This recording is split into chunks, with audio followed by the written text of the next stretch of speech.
నమస్తే, అందరు ఎలా ఉన్నారు? Welcome to Bala Kalyani blogs. ఈ రోజు మామిడికాయలతో పచ్చి పులుసు తయారు చేస్తున్నాను. మామిడికాయలను ఇలాగా తొక్కలు గీకేసుకోవాలి మొత్తం. తర్వాత చిన్న చిన్న ముక్కలుగా కట్ చేసుకోవాలి. కట్ చేసుకున్న ముక్కలన్నీ కడాయిలో వాటర్ పోసుకొని ఉడికించుకోవాలి. ఎండాకాలంలో మనకి ఫ్రైలు కర్రీలు ఉంటే ఎక్కువ అన్నం తినలేము. మనం ఇలాగా చార్లు చేసుకుంటే మనము మంచిగా తినగలుగుతాము.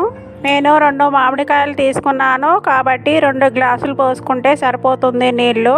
అందులోనే 2-3 పచ్చిమిర్చి కూడా వేసుకోవాలి. పచ్చిమిర్చి కూడా మామిడికాయలతో పాటు ఉడికిపోతాయి. కారం కూడా వేసుకోవచ్చు, పచ్చిమిర్చి వేసే టేస్ట్ బాగుంటుంది కాబట్టి. ఉల్లిగడ్డలు కూడా ఇలాగా చిన్న కోసి పెట్టుకోవాలి. అందులోనే కొంచెం ఉప్పు వేసేసి బాగా పిసుక్కోవాలి. ఉల్లిగడ్డలని చేయడం వల్ల ఉల్లిగడ్డల రసము అందులోకి దిగుతుంది. చారు ఘాటుగా ఉంటుంది మంచిగా. మనము అన్నం తినేటప్పుడు ఉల్లిగడ్డలు పంట కింద నములితే చాలా టేస్ట్ వస్తుంది. అందుకే పచ్చివి వేసుకోవాలి. మామిడికాయ ముక్కలని ఇలాగా మెత్తగా రుబ్బుకోవాలి. దేనితోనైనా పేస్ట్ లా చేసుకొని దానిలో నీళ్లు పోసుకోవాలి. మనము చింతపండు రసము మనం ఎలాగా తీస్తామో మామిడికాయల రసం కూడా అలాగే తీయాలి.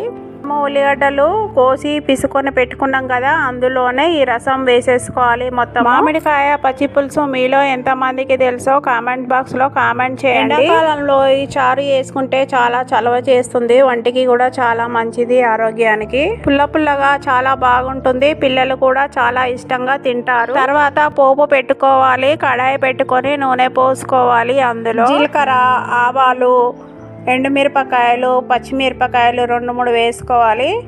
మనము కారం వేసుకొని అవసరం లేదు. దీంట్లో పచ్చిమిర్చి వేసాం కాబట్టి కారం సరిపోతుంది. అలాగే కరివేపాకు, అల్లం వెల్లుల్లి పేస్ట్, కొంచెం పసుపు కూడా వేసేసుకోవాలి. పోపు అందులో వేసేసుకోవాలి. మామిడికాయ పచ్చి పులుసు రెడీ అయినట్టే. పుల్ల పుల్లగా చాలా టేస్టీగా బాగుంటుంది.